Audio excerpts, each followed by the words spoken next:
Hi friends, मेरा नाम जितेंद्र सिंह है और मैं आज आपके लिए नई वीडियो लाया हूँ इलेक्ट्रिकल से। तो सबसे पहले मैं बताना चाहता हूँ कि आप सब मेरे इस चैनल पे नए आए हो और पहली बार देख रहे हो तो हमारे इस चैनल को सब्सक्राइब ज़रूर करना।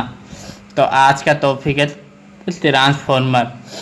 सबसे पहले मैं बताता हूँ ट्रांसफॉर्मर होता क्या है। ट्रांसफॉर्मर एक स्टैटिक डिवाइस है जिसमें इलेक्ट्रिक एनर्जी हमारे ट्रांसफ़र होती है वन सर्किट से अनदर सर्किट में विदाउट चेंज एनी फ्रिक्वेंसी।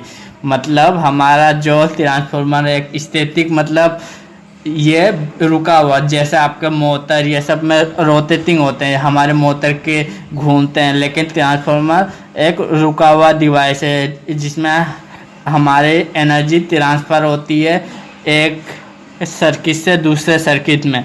और जो इसका मोस्टली हमारा ट्रांसफार्मर का काम है वो काम है हमारे वोल्टेज को इंक्रीज करना और डिक्रीज करना। मतलब हमारे जो वोल्टेज है उससे स्टेप अप या स्टेप डाउन है करना।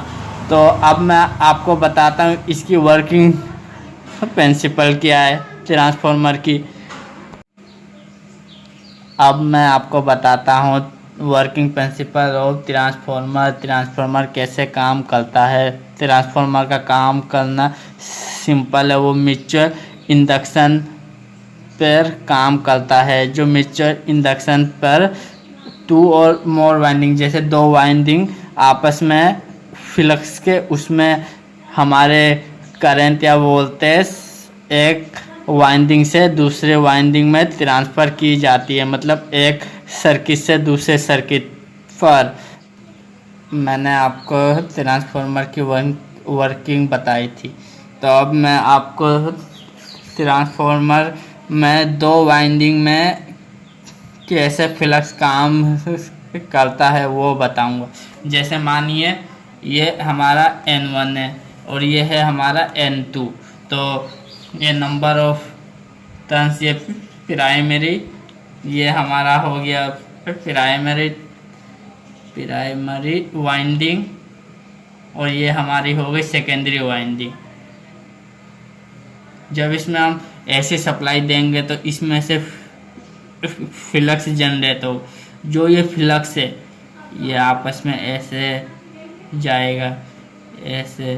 तो इसमें क्या होता है, हमारे इसमें जो मोस्ट फ्लक्स है वो इससे ज़्यादा टच नहीं कर पाता है, जिसके वजह से हमें लो वोल्टेज मिलता है। क्योंकि इसमें एयर गैप बहुत ज़्यादा है तो इसके वजह से हमने यूज़ किया आयरन कोर। इसके बीच में हमने आयरन कोर लगा दिया। ये देखिए, अब मैं आपको समझाता हूँ। जैसे ये हमने आयरन कोर लगा दिया, इसमें जो फ्लक्स है अब ये आयरन कोर से प्राइमरी वाइंडिंग से सेकेंडरी वाइंडिंग पे हमें पूरा फ्लक्स मिलेगा। तो इससे जो हमारी वोल्टेज या करंट है वो हमें ज़्यादा मिल पाएगी, मैक्सिमम वोल्टेज हमें सेकेंडरी वाइंडिंग पे मिल पाएगी। तो ये देखिए, ये हमारा पहला प्राइमरी वाइंडिंग, ये हमारा हो गया मेन फ्लक्स, ये हो गया लीकेज फ्लक्स।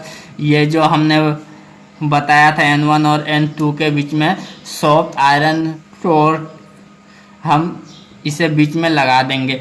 ये सॉफ्ट आयरन कोर बहुत ही पतले पतले उससे मिलके बना रहता है, इसलिए इसे हम कहते हैं सॉफ्ट आयरन कोर। और ये है हमारा सेकेंडरी वाइंडिंग। तो अब मैं आपको बताता हूँ। तो मैं अब आपको बताऊंगा कि इसमें हमें सप्लाई कैसे मिलती है सेकेंडरी वाइंडिंग में। तो मानिए यहाँ से हमने ऐसी सप्लाई जोड़ दी, यहाँ से हमारी सप्लाई जाएगी, ये फ्लक्स इसे काटते हुए यहाँ आएगा सेकेंडरी वाइंडिंग में। हमारे इसमें जो अल्टरनेटिंग करंट रहता है इसमें हमारा ऐसे हमारा सिनुसॉइडल वेव में रहता है। तो ये हमारा पॉजिटिव, ये मैक्सिमम वैल्यू ऑफ पॉजिटिव, यहाँ जीरो, यहाँ से फिर नेगेटिव या मैक्सिमम नेगेटिव वैल्यू। तो हमारे इसमें क्या होता है, जब हम प्राइमरी वाइंडिंग से सप्लाई देते हैं तो ये हमारे इसमें फ्लक्स ये कोलैप्स होते हैं, फिर बलते हैं, फिर कोलैप्स होते हैं, फिर बलते हैं। तो हमारे ये सेकेंडरी वाइंडिंग पे हमारे जो ये कोलैप्स होते हैं, बलते हैं, इससे हमारे करंट और वोल्टेज प्रोड्यूस होते हैं। तो इसी कारण से हमें सेकेंडरी वाइंडिंग में जो वोल्टेज इसी वजह से प्रोड्यूस होते हैं। जब ये मैग्नेटिक फ्लक्स प्राइमरी से जाके सेकेंडरी से जब निकलेगा प्राइमरी के लिए, तो इसमें भी एक इलेक्ट्रोमोटिव फोर्स प्रोड्यूस होगा जिसे हम कहते हैं बैक ईएमएफ। तो इसे हम लिख देंगे EB। तो अगर सेकेंडरी वाइंडिंग के ये दोनों सिरों बंद हो, मतलब दोनों ये क्लोज हो, ये दोनों सिरों, तो इसमें एक करंट प्रोड्यूस होगी, उसे कहते हैं IS। और इसमें एक वोल्टेज भी प्रोड्यूस होगी, उसे हम कहते हैं VS। और ये है नंबर ऑफ टर्न्स NP, और ये है नंबर ऑफ टर्न्स N। ये नंबर ऑफ टर्न्स प्राइमरी, ये नंबर ऑफ टर्न्स सेकेंडरी। ये जो ट्रांसफार्मर है अपना, इसमें हमारे में बस वोल्टेज चेंज होते हैं, पावर और हमारा फ्रीक्वेंसी कभी चेंज नहीं करता है ट्रांसफार्मर। नहीं है यहाँ पर हमारे फ्रीक्वेंसी 50 हर्ट्ज है, तो यहाँ भी हमें 50 हर्ट्ज ही मिलेगी।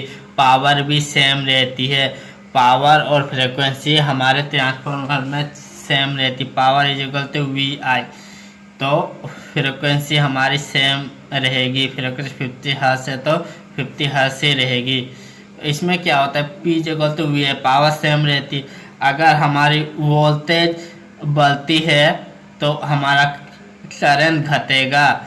इसमें क्या होता है, जब हमारा वोल्टेज बढ़ता है करंट घटता है, और जब करंट बढ़ता है वोल्टेज घटता है।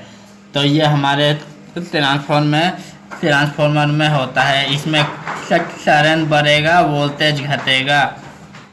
अब हम बात करते हैं वोल्टेज डेवलप होने की। तो हमारा इसका ये है फ्लक्स, ये है सेकेंडरी वाइंडिंग, और इसमें हम अब फ्लक्स निकालते हैं। तो ये देखिए ES is equal to minus NX flux D flux by DT।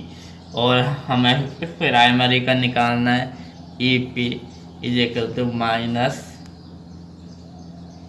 NP D flux by DT।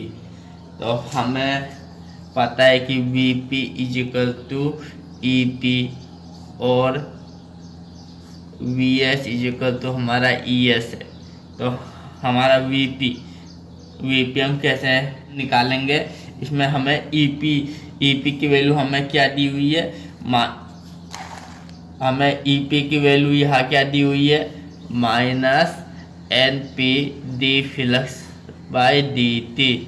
और हमें VS, हमें ES की वैल्यू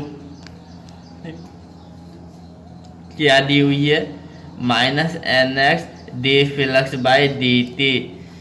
तो हमारा VS by VP is equal to NS by NP। ये minus minus cancel, D flux DT theta, D flux D theta, ये भी हमारा हो जाता है कैंसिल। तो हमारा जो है ये वो है VS VP is equal to NS NP। यह हमारा निकला है वोल्टेज ऑफ टर्न, वोल्टेज और टर्न। अब हम निकालेंगे पावर। अब हम पावर कैसे निकालें, पावर का हमें पता है VP is equal to IP is equal to VS IS। तो हमारा VS is equal to VP हो जाता है, और IP is equal to IS। तो हमारा IP और IS क्या हो जाता है, NS बाई NP। अब मैं आपको बताऊंगा इस ऑफ ट्रांसफॉर्मर हमारे कितने टाइप्स के ट्रांसफॉर्मर होते हैं। हमारे इसमें 2 टाइप्स के होते हैं, step up transformer, step down. तो अब मैं बताऊंगा स्टेप अप में हमारे में क्या होता है और स्टेप डाउन में। जैसे आप बेसिकली से नाम से आपको पता चल, स्टेप अप मतलब वोल्टेज हमें इसमें हाई मिलते हैं, लो वोल्टेज को हमें ये हाई करके देता है स्टेप अप। तो हमारे में स्टेप अप में हमेशा प्राइमरी वाइंडिंग कम रहती है और सेकेंडरी वाइंडिंग ज़्यादा रहती है। जैसे ये हमारा प्राइमरी वाइंडिंग, ये सेकेंडरी वाइंडिंग है। प्राइमरी वाइंडिंग रहती है कम, सेकेंडरी वाइंडिंग रहती है ज़्यादा। तो जब प्राइमरी से ज़्यादा वाइंडिंग सेकेंडरी में रहेगी तो वहाँ हमें वोल्टेज ज़्यादा मिलता है। आपको इनों में ध्यान रखना है, जहाँ नंबर ऑफ टर्न्स ज़्यादा रहेंगे उसके हिसाब से हम पता कर लेते हैं कि यह ट्रांसफॉर्मर हमारा स्टेप अप है या स्टेप डाउन है। मानिए कि आपके इसमें अब सेकेंडरी में ज़्यादा वाइंडिंग है तो हमारे ये स्टेप अप ट्रांसफॉर्मर है। ऐसे स्टेप डाउन ट्रांसफॉर्मर, इसमें आपके प्राइमरी वाइंडिंग ज़्यादा रहती है, सेकेंडरी वाइंडिंग कम रहती है। तो ये हमारा होता है स्टेप डाउन ट्रांसफॉर्मर, जिसमें जहाँ नंबर ऑफ टर्न्स कम हो, जैसे सेकेंडरी में कम हो तो हमारे कम वोल्टेज सेकेंडरी में जा रहे तो वो हमारा स्टेप डाउन हो जाता है, और हमारा प्राइमरी में कम हो तो सेकेंडरी में हमारे ज़्यादा वाइंडिंग रहते हैं तो वो स्टेप अप ट्रांसफॉर्मर हो जाते हैं। तो मैं आशा करता हूँ कि आपको ट्रांसफॉर्मर की सारी जानकारी अच्छे से मिल गई होगी। धन्यवाद। हाय गाइस, मैं आशा करता हूँ कि आपको हमारी ये वीडियो अच्छे से समझ में आई होगी। अगर आपको हमारी ये वीडियो अच्छी लगी है तो हमारे इस वीडियो को लाइक, कमेंट और सब्सक्राइब ज़रूर करें और शेयर करना बिल्कुल ना भूलें। धन्यवाद।